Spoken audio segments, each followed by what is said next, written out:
واقعہ بتا رہا ہوں جس کا میں خود عینی شاہد ہوں، میں بھی اس پروسیس میں شامل تھا. مجھے کہا گیا کہ لسٹ دے دیں جی کہ جن کو آپ چاہتے ہیں کہ رہا کر دیا جائے یا کورٹ میں پیش کیا جائے. تو میں نے ادھر ادھر سے پوچھ پاچھ کے صرف 50 لوگوں کی لسٹ دی، اور اس لسٹ میں پولیٹیکل ورکر تھے یا اسٹوڈنٹس تھے یا کوئی شاعر تھا یا کوئی ادیب تھا. میں نے وہ لسٹ دے دی. یہ جو پچھلی حکومت کے وزیر داخلہ تھے رانا ثناء اللہ صاحب، وزیر قانون تھے عطاء اللہ تارڑ صاحب، اور کچھ دیگر حکام، ان کو لسٹ دے دی. تو انہوں نے جناب اس لسٹ میں سے لوگوں کو نکال کے مارنا شروع کر دیا. تو اب آپ پہ اعتبار کون کرے؟ ٹھیک ہے. تو اس لیے پھر یہ جو عورتیں اور بچے ہیں یہ کدھر جائیں؟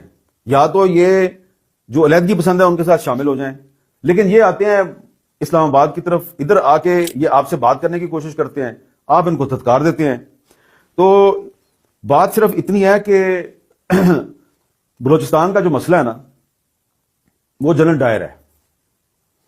جنرل ڈائر نے 1916 میں بلوچستان میں جو خانہ جنگی شروع کی، جو مار پیٹ شروع کی، جو بلوچوں کو ڈیوائڈ اینڈ رول کی پالیسی کے تحت مروانا شروع کیا، آپس میں ان کی دشمنیاں پیدا کی، شیعہ سنی فساد کروایا، وہ کام ہوتا جا رہا ہے. خان افقلات نے کوشش کی پاکستان کے ساتھ چلے، اکبر بگٹی صاحب نے، خیر بخش مری صاحب نے، سب نے کوشش کی پاکستان کے ساتھ چلیں. لیکن مسئلہ یہ ہے کہ پاکستان میں جینوئن ڈیموکریسی نہیں آتی.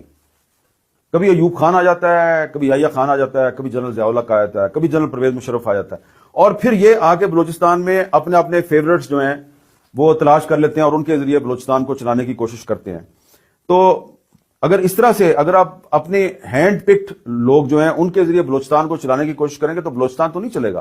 تو بلوچستان جو ہے وہاں پہ آپ کو ایک جینوئن ڈیموکریسی جو ہے وہ دینی ہے، حقیقی جمہوریت دینی ہے.